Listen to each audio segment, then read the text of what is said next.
2019. In our lead stories, nationally, abolish the death penalty, the message from Amnesty International to St. Kitts and Nevis and the rest of the English-speaking Caribbean, and Sir Dennis Byron to be special guest at Prime Minister's annual gala. Regionally, man arrested for killing Guyana Defense Force officer. Internationally, Jamal Khashoggi murder trial opens in Saudi Arabia. And in sports, Portland Trail Blazers original owner Larry Weinberg passes away at age 92. We'll have the details to these and other stories after this message.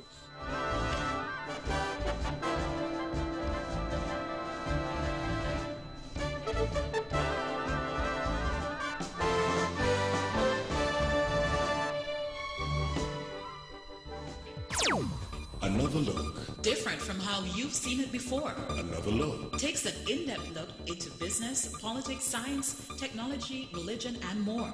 Another look. Featuring documentaries from the BBC, regional features, and local ones too. Another look. Every Monday at 3 p.m. on the Eastern Caribbean's Powerhouse. Wow.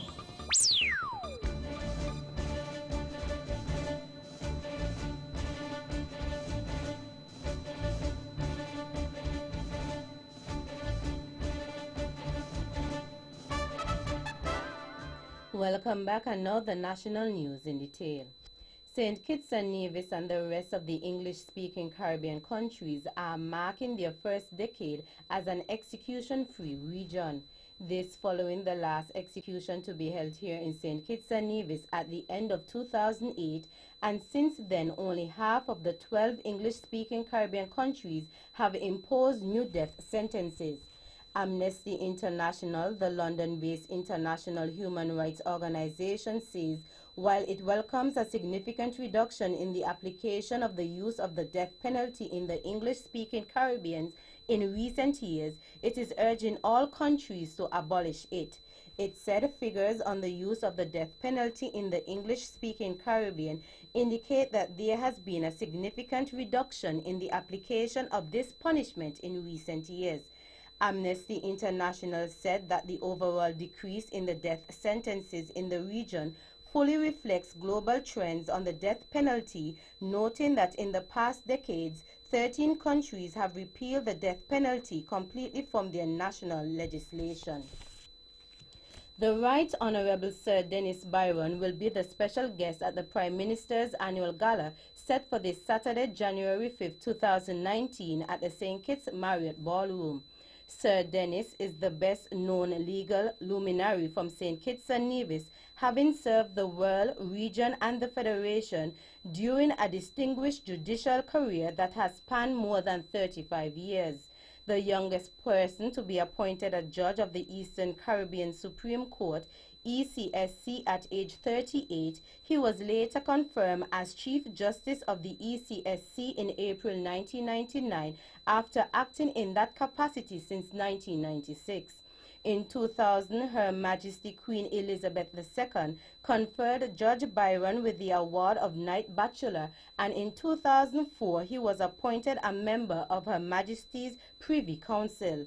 Sir Dennis Byron was sworn in as a permanent judge of the United Nations International Criminal Tribunal for Rwanda, ICTR, in June 2004 and went on to serve as its president for 2 terms. He was elected ICTR president in May 2007 and re-elected for a 2nd term in May 2009.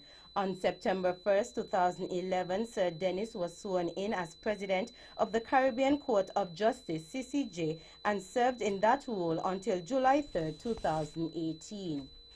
A video footage circulating on social media in which tourists, 1 male and 1 female, are seen assaulting 2 police officers of the Royal St. Christopher and Nevis Police Force at the Marriott Hotel on St. Kitts has sparked outrage in the Federation. The incident is reported to have occurred on Wednesday, 2nd January 2019. The video depicts the tourists ill-treating officers, swearing at officers, resisting arrest, among other unruly behaviors. In the video, the male is seen assaulting 1 uniformed officer at multiple intervals, with attempts being made by individuals to deter him, but to no avail. He continues nevertheless, and another officer intervenes who was also assaulted by the couple, with locals in the background urging the officers to put the male individual down on the ground and arrest him. At the end of the video, the tourist can be seen being taken away by the officers.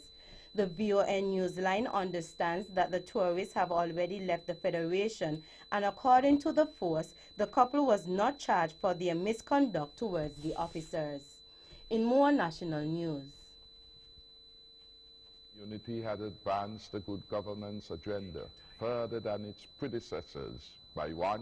Passing the Freedom of Information Act, 2. Operationalization of the Integrity in Public Life Act, thirdly, passing the Public Accounts Committee Act, fourthly, we have opened up the state-owned broadcasting station to the extent that news items are made of press conferences by the opposition, an historic first. That's Prime Minister Dr. the Honorable Timothy Harris. The Prime Minister was at the time in his New Year's message recapping on the past achievements the Team Unity-led government had accomplished in 2018. While stating another historic first, Prime Minister Harris mentioned a few plans that his government will work towards. Another historic first during the last 20-plus years has been the airing of the Christmas Day address by the leader of the opposition on state-owned radio and TV. This facility was never given to former leaders of the opposition. We will tackle the matter of marijuana decriminalization or legalization, and new policies and legislation to enhance the good governance agenda will be acted on in 2019. Prime Minister Dr. the Honorable Timothy Harris. The government of St. Kitts and Nevis has extended the period for duty concessions on non-commercial imports. The extension facilitates the clearance of backlogged non-commercial cargo. The concessions are offered under the Christmas Incentive Program and offers duty and tax concessions on goods brought in up to a value of US $200. Assistant Comptroller of Customs here on Nevis, Mr. Roger Fifield, explains. Originally, the deadline for imports that would attract the allowance of 540 EC or $200 would have ended on the 31st of December. However, there's an extension, and cargo coming into the Federation by Friday the 4th, January 2019, you would be able to clear your cargo up until the Thursday the 31st of January 2019, meaning you will have the cargo would have to reach the Federation on or before the 4th of January, and then you don't have to rush to get them cleared. You get until the 31st of this month, January 2019, for the allowance to be applied. When we asked if the concessions still apply even if non-commercial items arrived after the deadline, this was his response.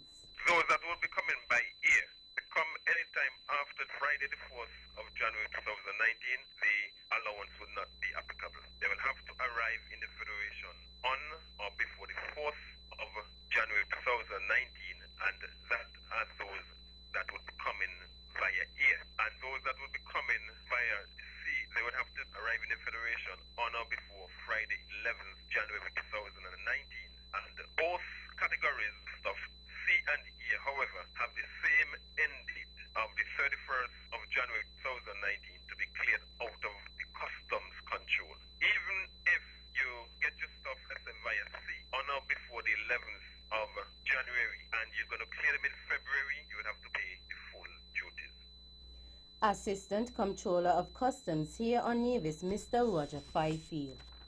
Residents at the St. Christopher's Children's Home were in good spirits for the Christmas season as they were greeted with several folklore renditions by local artists and staff from the Ministry of Culture on December 22nd at the second annual Folklore Extravaganza. A host of activities including masquerade, drumming and dance was put on for the enjoyment of all. Each performance represented different aspects of the Federation's culture. Tom Buchanan, Acting Permanent Secretary in the Ministry of Culture, said that the objective of the event is to bring folklore to the children of the Children's Home. He added that the event is one that could not be missed as it is a heartfelt event that brings joy to the residents of the children's home. Director of the Children's Home, Ms. Stevens, shared a warm thank you to the performers and the Department of Culture for hosting the event. Finally, Ultra Carnival Sugar Rush has been named Troop of the Year for Sugar Mass 47. Presenting 4 different segments, Electric Cotton Candy, Freco Fusion, Sweet Cane, and Tangerine Bellini, Ultra won the title for the 3rd Starlight year. The troupe amassed 696.5 points for the top spot, with first runner-up spot going to Solid Mass Camp Beauty of Liamiga with 650.5 points. The second runner-up prize went to Fun Vibes Jungle Rhythms with 640 points. Ultra Carnival also took home Queen of the Band with 692.5 points for Sweet Explosion, done by Ivan Teviana Queely, and the award for largest troupe. First runner-up went to Solid Mass Camp with 650 points, and second runner-up went to Fun Vibes with 606 points. With the 651.5 points, King of the Bands went to Ultra Carnival for King Sugar, won by Kajali Hanley. First runner-up, Banker Mass Camp, 638.5 points, and second runner-up, Fun Vibes with 606.5 points. The most punctual troupe went to Solid Mass Camp, and Fun Vibes took the award for the first troupe to launch. That's the national news segment. You can visit our website at www.vonradio.com, or you can check us out on Facebook at Von Radio and our Von Radio YouTube channel. News from across the region is next.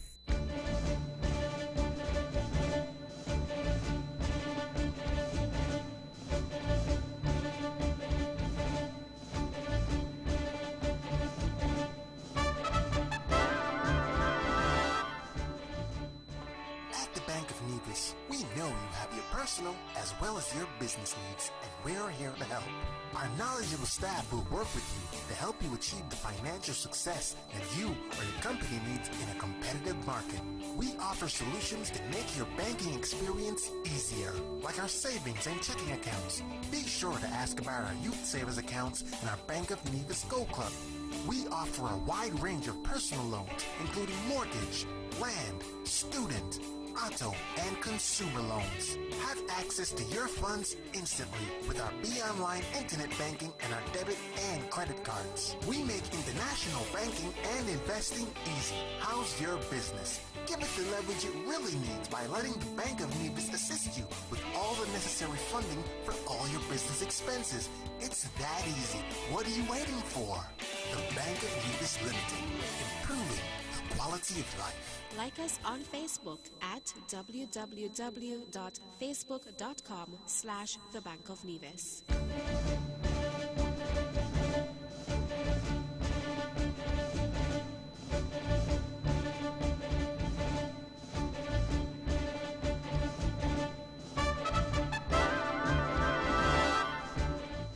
Welcome back, and now the regional news in detail. Out of Guyana. The man who allegedly stabbed and killed a Guyana Defense Force soldier on Wednesday surrendered to police in the company of his lawyer, the police force said. The man, only known as Son, walked into the Wim police station in the company of attorney-at-law Chandra Sohan. Guyana Defense Force Lieutenant Mark Bagot, 24, was stabbed in the region of the left side of his chest at about 9:45 a.m. on December 30th, 2018 in a shop in his home village at Philippi Correnti Berbice. Bagot succumbed to his injury at about 1:30 p.m. on December 31st at the New Amsterdam Public Hospital. Investigations revealed that the victim and suspect were imbibing at a shop when an argument ensued over the purchasing of a bottle of Guinness for the suspect by the victim, the Guyana Police Force has said. Investigators were informed that as a result of the argument, the two men scuffled and the suspect, who is known as Son, whipped out a knife and stabbed the GDF officer. Bagot was rushed to the Port Morant Hospital, treated and transferred to the New Amsterdam Public Hospital, where he died while receiving medical attention. Out of Dominica, Bishop of Wazoo, His Lordship Gabriel Malcier, has called for measures to be put in place to ensure that the upcoming general election is free and fair. The next general election in Dominica is constitutionally due by February 2020. Bishop Malzier made the statement while delivering a homily at the Wazoo Cathedral Chapel on New Year's Eve. The statement reads in part of concern to many here in Dominica, especially during the past days, is the issue of electoral reform. It's a long-standing issue which is impacting and affecting our society, end of quote. The head of the Catholic Church in Dominica was speaking within the context of a message delivered by Pope Francis on the occasion of World Peace Day, which was observed on New Year's Day. The theme of the Pope's message is "Good politics is at the service of peace." In what Bishop Malzier describes as a most enlightening but challenging message, he quotes Pope Francis as saying, "Every election or re-election and every stage of public life is an opportunity to return to the original point of reference that inspires justice and law. One thing is certain: good politics is at the service of peace. It respects and promotes human rights, which are at the same time mutual obligations, enabling a bond of trust and gratitude to be forged between present and future generations."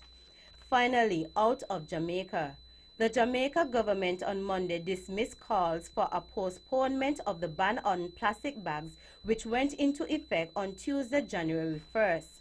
The main opposition, People's National Party, PNP, called for the postponement and urged the government to move expeditiously to an island-wide public education and awareness campaign to sensitize the public ahead of any move to replace the popular plastic bags. Senator Sophia Fraser-Binns said the opposition wishes to reiterate its support for the ban on single-use plastic bags and believes that this is a major step towards protecting the environment, but it must be approached with much more seriousness. Fraser-Binns said the postponement was needed in light of concerns from stakeholders about the lack of knowledge regarding what is to happen come January 1st, 2019, when the ban takes effect. That's it for our regional stories. Stay with us for news around the world.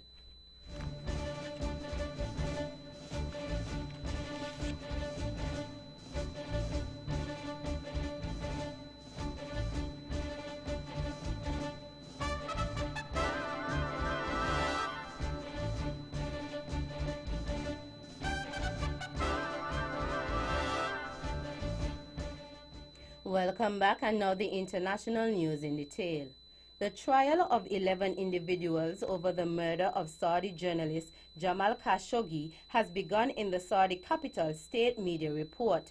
Prosecutors have asked for the death penalty for 5 of the defendants. Khashoggi, a prominent U.S.-based critic of the Saudi government, was killed after entering the Saudi consulate in Turkey on 2nd October 2018. Frank Gardner reports. In the Saudi capital Riyadh, the opening hearing has been held in what promises to be one of the kingdom's highest-profile trials. 11 men have been accused of being involved with the murder of the Saudi journalist Jamal Khashoggi. They have not been named, but the prosecution is calling for the death penalty for 5 of them. The Saudi Crown Prince Mohammed bin Salman, whom Western intelligence agencies suspect ordered the operation to silence one of his biggest critics, is not amongst those accused, and Saudi Arabia has denied his involvement. The defendants had their lawyers present during the hearing, and they've been granted more time to study the indictment against them. Meanwhile, South Korea's spy agency has told officials that North Korea's ambassador to Italy has disappeared. The announcement follows unconfirmed reports that Pyongyang's top diplomat in Italy had sought asylum from an unidentified Western country. Jo Sung-gil, the acting North Korean ambassador to Rome, is the son and son-in-law of high-ranking North Korean officials. The last senior diplomat to defect was the deputy ambassador in London. Tsai Yong-ho abandoned his post in 2016 along with his wife and children. He defected to South Korea. China says it has successfully landed a robotic spacecraft on the far side of the moon, the first ever such attempt and landing.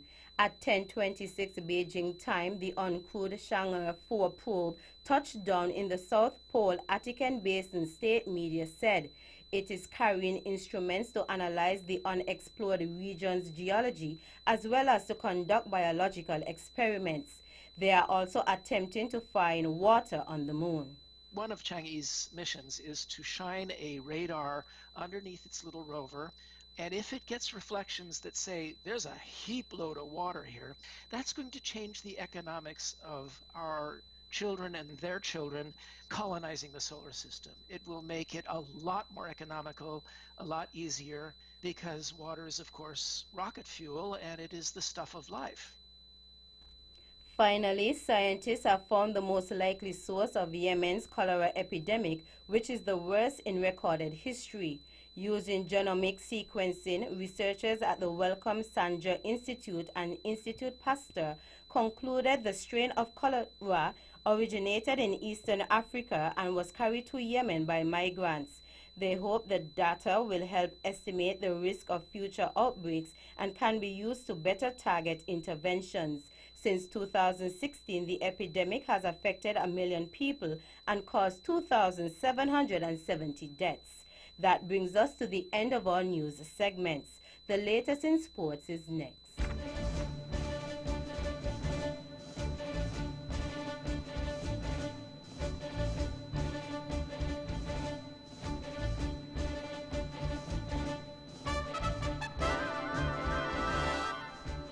It's big, it's large, it's huge. It's the Mega Money Christmas Loan from TDC Financial Services. This holiday season, get $25,000 unsecured and a chance to win mega prizes. Win a mega 49-inch curved TV, deferred payment, gift cards, ham, turkey, and more mega prizes. Make your holiday mega with the Mega Money Christmas Loan from TDC Financial Services. Terms and conditions apply.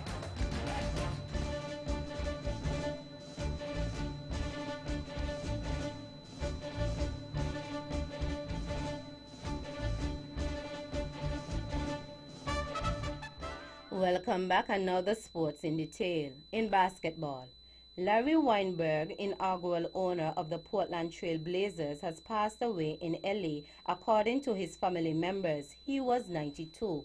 Along with founding president Gary Klickman, the late Herman Sarkowski, and the late Robert Smertz, Weinberg led the group that secured expansion franchise rights to bring the NBA to Portland in 1970. Weinberg, whose personal wealth came through real estate, became majority owner in 1975 and was team president when the Trail Blazers won the NBA championship in 1977. He sold the Trail Blazers to the late Paul Allen for $70 million in 1988.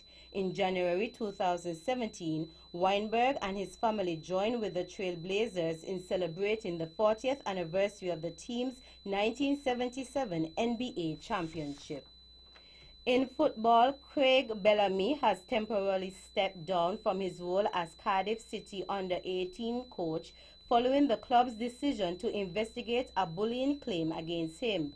The investigation follows reports of a complaint about the former Wales striker alleged treatment of a young player who has since left the club.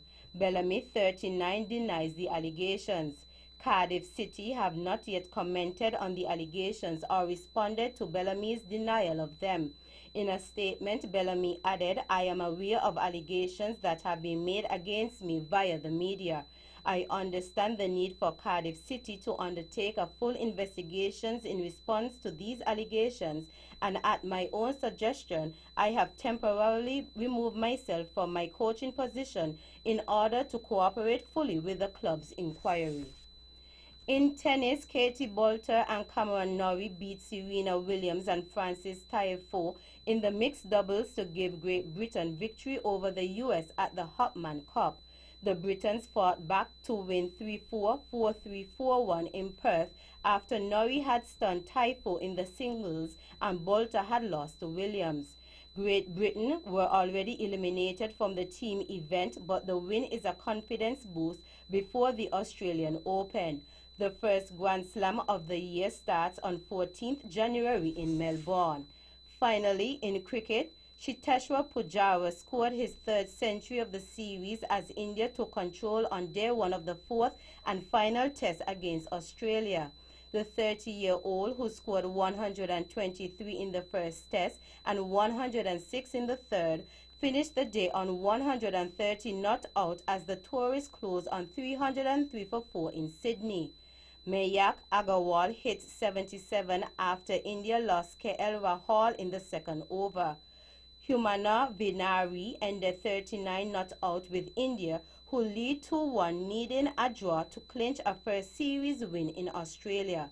Josh Hazlewood was the pick of the Australian attack with 2 for 51, but the rest of the bowling unit labored on a hot day in Sydney. Summarized scores: India 303 for 4, Pujara 130, Agarwal 77, Hazlewood 2 for 51. That's it for the sports segment. The general weather forecast is next. Welcome back, and now the local weather forecast for St. Kitts and Nevis. Weather tonight, partly cloudy with a 30% or low chance of showers. Weather tomorrow, partly cloudy with a 30% or low chance of showers. Winds easterly at 19 to 33 kilometers per hour or 10 to 18 knots. Seas 1.5 to 2.1 meters or 5 to 7 feet. The small craft advisory remains in effect. Sunrise tomorrow is at 6:41 a.m. And that's how we wrap up the major news package for today, Thursday, 3rd January 2019. Before we go, let's take a look at the headlines once again. Nationally, abolish the death penalty. The message from Amnesty International to St. Kitts and Nevis and the rest of the English-speaking Caribbean. And Sir Dennis Byron to be special guest at Prime Minister's annual gala. Regionally, man arrested for killing Guyana Defense Force officer. Internationally, Jamal Khashoggi murder trial opens in Saudi Arabia. And in sports, Portland Trail Blazers original owner Larry Weinberg passes away at age 92. On behalf of the rest of the news team, I am Tammy Reed, wishing you a pleasant evening.